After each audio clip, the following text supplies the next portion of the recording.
لە ئۆردوگایەکی کاتیدا بۆ کۆچبەران لە نزیک دۆنکێرک لە کەناری باکووری فەڕەنسا دایکان لەگەڵ منداڵەکانیاندا لەسەر مادادا دەنیشن. کەناڵی هەواڵی سکای بریتانیا سەردانی ناوچەی گرەندەی سنایتای کردووە بینیوێتی سەرباری نغڕۆبوونی 27 کۆچبەر بەم دوایانە لە دەریای ئینگلیزدا ئەوانەی کە پێویستیان بە ژیانی باشترە هێشتا ئامادەن ژیانیان بخەنە مەترسیەوە. یەکێک لە دایکەکان بە منداڵەکانیەوە لە عێراقەوە هاتوو دەڵێت ژیان لە عێراق خراپە، پارە نییە و ماڵ نییە، ژیان سەختە، هەموو شتێک خراپە. لە نێوان فەڕەنسا و بریتانیادا دەربارەی چۆنەتی ڕێگریکردن لە کۆچبەران بۆ چوونە ڕێگای مەترسیداری پەڕینەوە ناکۆچی هەیە. ڕێکخراوە مرۆیەکان دەڵێن سیاسەتی حکوومەتی بریتانیا ناچێتە نێو تۆڕەکانی قاچاغەوە و لەبری ئەوە هانی چالاکییان دەدات. ئیمۆجین هاردمان بەڕێوەبەری کارە مەیدانیەکان لە کەرفۆکالێس وتی بریتانیا پێویستی بە دابینکردنی ڕێگەی ئەمین و یاسایی هەیە بۆ ئەوانەی داوای پەنابەری دەکەن.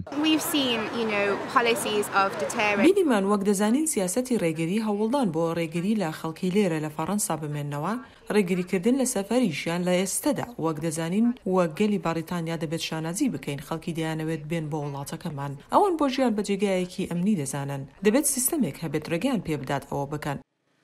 لە ئۆردوگاکەدا خاڵی بارگاویکردنەوەی تەلەفۆن هەیە. ڕێگا بۆ کۆچبەران دابین دەکات پەیوەندی بە وڵاتەکانیانەوە بکەن، بەڵام دەشتوانن بە تەلەفۆنیش پەیوەندی بە گروپەکانی قاچاغەوە بکەن.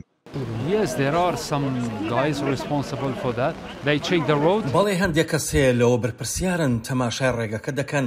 ئەگەر هەموو شتێک باش و مەبەستم ئەوەیە پۆلیس لەسەر ڕێگاکە نەبوو، ئەوە سەرپەرشتی هەموو شتێک دەکەن، سەرپەرشتی بەلەمەکان دەکەن، ئیشەکان ڕێک دەخەن، کۆچبەران بەلەمەکە هەڵدەگرن و دەچن بۆ کەنارەکە سوار دەبن و وتیان بڕۆن دەڕۆن.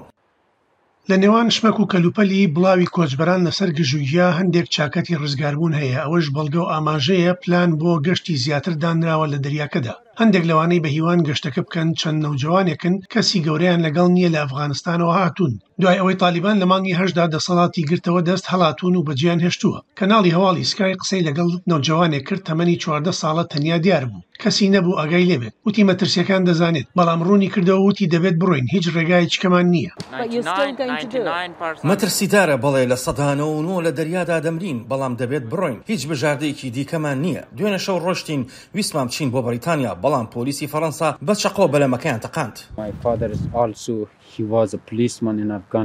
باوکم پۆلیس بۆ لە ئەفغانستان لە ماڵەوە دانیشتووە، دەرگای داخستۆ و ناچێتە دەرەوە. پێم وتن من دەچم بۆ بەریتانیا و یارمەتیتان دەدەم. بە حکومەتی بەریتانیا دەڵێم ئەم یارمەتیە بۆ خێزانەکەمە، ئەگەر بچنە دەرەوە و تالیبان بیان بینێت لەوانەیە بیان کوژێت. دۆخی ئۆردوگاکە سەختە. کۆچبەران لە دەواردا دەژین. کۆمەڵە خێرخوازیەکان دابینیان کردووە. لەگەڵ نزیکبوونەوەی مانگی 12 سەرما سەختتر دەبێت. منداڵان ناچار دەکات لە دەواردا بنون بێبوونی هیچ شێوەیەکی گەرمکردنەوە. مەترسی نقمبوون لە دەریادا باشترین بژاردەیە. عادل ئەمەی وت کۆچبەرێکە لە دەوارێکدا لەگەڵ ژنەکەی دەژین. شلون ما تخاف؟ والله أخاف 100%. أنا أول مرة قلت چۆن ناترسیت؟ بە دڵنیاییەوە لە 100% ئەچمە سەر دەریا و مردن دەبینم. دەترسم، بەڵام هیچ بژاردەیەکی دیکەم نییە. ئەوە ڕێگای مردنە، دەبێت لەگەڵ 4 منداڵەکەمدا پیایدا تێپەڕم.